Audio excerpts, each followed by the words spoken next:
మాట్లాడదాం దాని గురించి మళ్ళీ సబ్జెక్ట్ మాట్లాడదాం ఓకే రైట్ కావాల్సిన సమయం ఉందండి మాట్లాడదాం మళ్ళీ. రేగడి లక్ష్మణ్ గారు ఉన్నారు అధికార ప్రతినిధి వైసీపీ. లక్ష్మణ్ గారు నమస్తే అండి. లక్ష్మణ్ గారు ఏదైతే సాయికృష్ణ కేసు ఈరోజు సంబంధించిన విషయంలో ఆమె తల్లిని విజయలక్ష్మిని కూడా ఈరోజు వైఎస్ జగన్మోహన్ రెడ్డి పరామర్శించడం జరిగింది.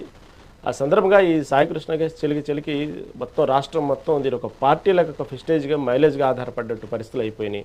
వాస్తవంగా అసలు ఏమనుకుంటున్నారు? మీ పార్టీ అభిప్రాయం నిజంగానే అతన్ని చంపేశారా, లేకపోతే కిడ్నాప్కు గురయ్యాడా, లేకపోతే ఇందాక కంచెల విజయభాస్కర్ గారు చెప్పినట్టు నిజంగానే అతనికి పారిపోయే అలవాటు ఉంది కాబట్టి జైలు గోడల్నే దాటి పారిపోయిన అతని వ్యక్తికి దూకి పారిపోయిన వ్యక్తికి పోలీస్ స్టేషన్ ఒక పెద్ద లెక్క కాదు, నిజంగానే పారిపోయాడా? అసలు ఓవరాల్గా మీ పార్టీ స్టాండ్ ఏంటి? సాయికృష్ణ వ్యవహారంలో ప్రభుత్వంకి చేసిన తప్పేంటి, అధికారులు చేసిన తప్పేంటి? రహీం గారు అందరూ నమస్కారం అండి. ఆ వ్యక్తి మీద 23, 27 కేసులు ఉన్నాయన్నారు. సరే 23 ఉన్నాయా, 27 ఉన్నాయా, 50 కేసులు ఉన్నాయా? ఈ పోలీస్ డిపార్ట్మెంట్ వాళ్ళు ఇదో ఇన్ని కేసులు ఉన్నాయని ఎందుకు ప్రెస్ మీట్ పెట్టి ఎందుకు చెప్పలేకపోయింది? విడుదల చేయొచ్చు కదా. ఆ వ్యక్తి మీద మనం ఆన్లైన్లో పేరు కొడితే ఎన్ని కేసులు ఉన్నాయో వచ్చేస్తాయి. ఇప్పుడంతా ఆన్లైనే కదా, మాన్యువల్ కాదు కదా కేసులన్నీ కూడా. వాళ్ళు చెప్తూ ఉన్నారు, వాళ్ళ మేనమామ వాళ్ళ తల్లిదండ్రులు వాళ్ళందరూ కూడా 2 కేసులు ఉన్నాయి, 2 కన్నా ఎక్కువ కేసులు ఉంటే ఛాలెంజ్ చేస్తున్నారు చూపించండి. పోలీసు వస్తాయి కదా, చూపించమనండి ఆయన మీద ఎన్ని కేసులు ఉన్నాయో. అంటే ఒక వ్యక్తిని, అంటే ఒక కుక్కని చంపేటప్పుడు దాన్ని పిచ్చి కుక్క అని ముద్ర వేసి చంపేస్తాం. అలాగే ఒక వ్యక్తికి, ఒక మనిషికి ఈ మధ్యన ఏమైందంటే, ఒక సమాజంలో బతుకుతున్నటువంటి ఒక మనిషిని చంపాలంటే ఆ వ్యక్తి మంచివాడు కాదు, దుర్మార్గుడు, అనేకమైనటువంటివి ఉన్నాయి. అనేక అసలు వీడి మనిషే కాదు, వీడు హంతకుడు, వీడు నరహంతకుడు, వీడి పిశాసి, వీడికి అనేక రకమైనటువంటి కాంటాక్ట్స్ ఉన్నాయి, వీడు సంఘ విద్రోహ శక్తి అని చెప్పి ముద్రేసి చంపేస్తారు. అయితే ఇక్కడ ఏంటంటే పోలీసు వ్యవస్థ, పోలీసు వారు ఇప్పటి వరకు కూడా ఆ వ్యక్తిని మేము అరెస్ట్ చేసామని కానీ, లేదా అరెస్ట్ చేయలేదని కానీ, లేదా మేము జైల్లో పెట్టామని కానీ, జైల్లో పెట్టలేదని కానీ ఏ విషయాన్ని కూడా వాళ్ళు ఎక్కడ కూడా మరి ప్రెస్ మీట్ పెట్టి వాళ్ళు చెప్పలేదు. ఏ విషయాన్ని కూడా వాళ్ళు అంగీకరించలేదు. అరెస్ట్ చేసామని చెప్పలేదు, చేయలేదని చెప్పలేదు, అసలు పారిపోయాడని చెప్పలేదు, ఉన్నాడని చెప్పలేదు, ఏ విషయం చెప్పలా. మనం ఎలా చెప్తాం? మీకు ఏమైనా సిఏ నాగరాజు కానీ, కానిస్టేబుల్ కానీ, అక్కడున్న ఎస్ఐ కానీ ఎవరైనా ఆ వ్యక్తిని మేము అరెస్ట్ చేసాము, గోడలు దూకి పారిపోయాడు, లేదా మేము మమ్మల్ని కొట్టి పారిపోయాడని ఎవరైనా చెప్పారా? మీడియా ముందుకు వచ్చి లేదు కదా. సో ఇవన్నీ కూడా ఊహాగానాలుగా ఎదవుతున్నాయి. అసలు కథ ఏంటంటే, ఎవరైతే పోలీస్ అందరికీ హెడ్ ఆఫ్ ది డిపార్ట్మెంట్కి ఉన్నటువంటి బిగ్ బాస్, ఆ బిగ్ బాస్ ప్రధాన సూత్రధారుడు, పాత్రధారుడుగా కనబడుతూ ఉంది.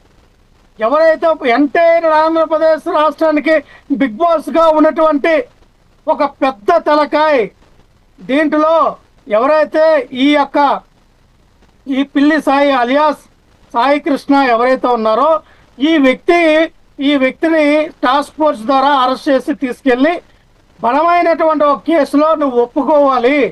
ఆ కేసు ఏ పరిస్థితుల్లోనైనా ఆయనతో మీరు ఒప్పించాలి. ఆ కేసు తనే చేశాడు, తనే దీనిలో ఇన్వాల్వ్ అయ్యాడని చెప్పి తనతో ఒప్పించాలని చెప్పి ఆ టాస్క్ ఫోర్స్ పోలీసులు కూడా ఒక వారం 10 రోజులు చిత్రహింస చేసిన తర్వాత ఈ సిఏ నాగరాజు గారికి చెప్తే వీళ్ళు థర్డ్ డిగ్రీ ప్రారంభించారు. వీళ్ళు థర్డ్ డిగ్రీ ప్రారంభించితే వీళ్ళకున్నటువంటి విధానంలో ఏమైంది, ఆయన ఎక్కువ ఏదైతే ముందు ఈ శారీరకంగా ఆయనకున్నటువంటి ఇబ్బంది పరంగా ఆయన కళ్ళు తిరిగి పడిపోతే హాస్పిటల్కి తీసుకెళ్లారు. హాస్పిటల్కి తీసే కార్యక్రమంలో ఆయన చనిపోయిన వాళ్ళకి నిర్ధారణ అయింది. అదే కానిస్టేబుల్, ఒక మహిళా కానిస్టేబుల్ ఆ పెద్ద బిగ్ బాస్ ఎవరైతే అన్నామో ఆ బిగ్ బాస్కి చెప్తే సరే నేను చూసుకుంటానని చెప్పి ఆ శవాన్ని అంతా కూడా మాయం చేసే కార్యక్రమం అనేది చేయడం జరిగింది. అయితే ఈ శవాన్ని ఏం చేశారు వాళ్ళు?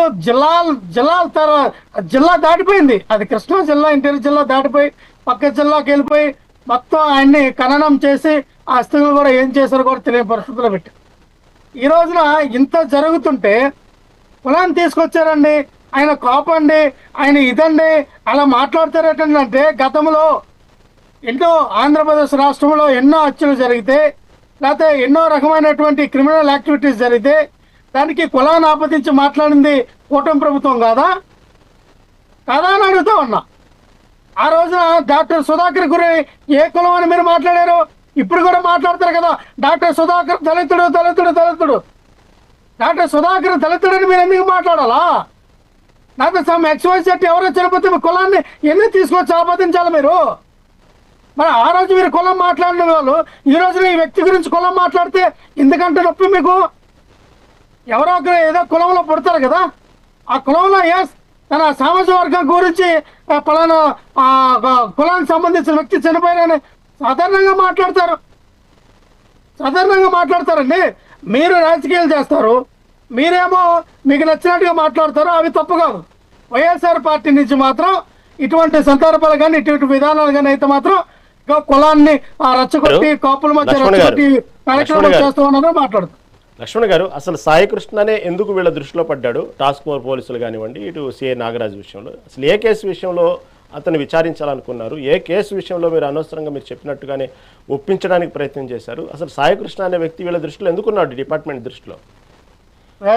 సాయి కుమార్ గారి మీద చెప్తున్నాను కదండి, ఆయన మీద రౌడీ సీట్ ఓపెన్ చేశారని ప్రచారం జరుగుతూ ఉంది. ఆయన మీద 2 కేసులు ఉన్నాయి. ఆయన గతంలో వాళ్ళు ఏదో ఫ్రెండ్స్ అందరూ తాగడానికి వెళ్తే వాళ్ళ ఫ్రెండ్ని చంపేశాడని చెప్పి ఆ వార్తలు ఆ గతంలో వచ్చినాయి. ఆయన మీద ఆ కేసు కూడా నడుస్తూ ఉంది. ఏ కేసు మీద ఆయన్ని తీసుకెళ్లారు, ఏ కేసు మీద ఇరికించాలనుకున్నారు అన్నది ఇవన్నీ బయటికి రావాలని కదా చెప్తూ ఉన్నాం. అందుకే కదా ఈ రోజున